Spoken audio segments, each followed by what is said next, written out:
अस्सलामुअलैकुम मोहतरम साथियों, मैं हूँ अरीशा खान और आप देख रहे हो अरीशा वॉइस चैनल। उम्मीद करती हूँ आप सब खैरियत से होंगे। आज मैं आपके लिए एक और खूबसूरत सी कहानी लाई हूँ। चलें कहानी की जानिब बढ़ते हैं। अगर आप मेरे चैनल पर नए हैं तो मेरे चैनल को सब्सक्राइब करें। वो एक मज़दूर था, एक फैक्ट्री में काम करता था और गांव से दूर एक शहर में मेहनत मजदूरी करता था। कोरोना वायरस ने जहां लाखों लोगों को मुतासिर किया, वहां होटल, मार्केट्स, स्कूल, यूनिवर्सिटियां, कॉलेज, सरकारी दफ्तर बंद किए। वहां कई फैक्ट्रियों को भी बंद कर दिया गया। फैक्ट्री की बंदिश से वो बेरोजगार हो गया।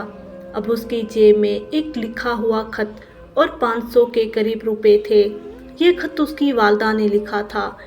मुझे कम से कम 2000 रुपए की ज़रूरत है, जल्दी भेजो। अगर हालात नॉर्मल होते ये 2000 कुछ भी ना था। खबर नहीं ये हालात कब तक रहेंगे। उसको अपना गुजारा भी करना था। इधर वालदा का मुतालबा था कि जल्द पैसे भेजो। फैक्ट्री वालों ने तनख्वाह और वाजबात रोक रखे थे। जब वो बस से उतरा, हाथ जेब में डाला, वो चौंक उठा कि जेब कतरे ने पैसे और खत उड़ा लिया था। अब क्या करूं?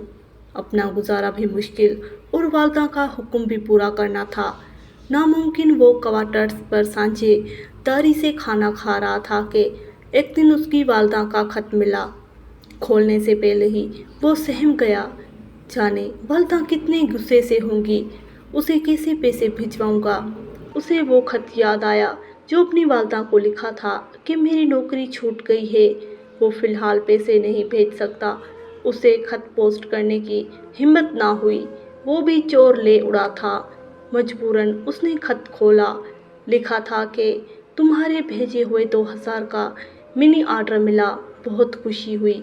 अल्लाह तुझे शादो आबाद रखे, आमीन। वो परेशान हो गया, माँ जी को पैसे किसने भेजे? वो इस पोजीशन में ना था। कुछ दिन बाद उसे एक और खत मिला।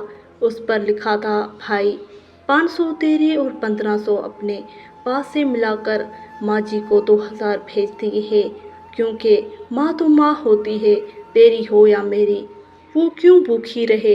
तुम्हारा मुजरिम जेब कतरा। आपको आज की कहानी कैसी लगी? अगर अच्छी लगी है तो वीडियो को लाइक और चैनल को सब्सक्राइब ज़रूर करें। कल मिलेंगे नई कहानी के साथ। अल्लाह हाफिज़।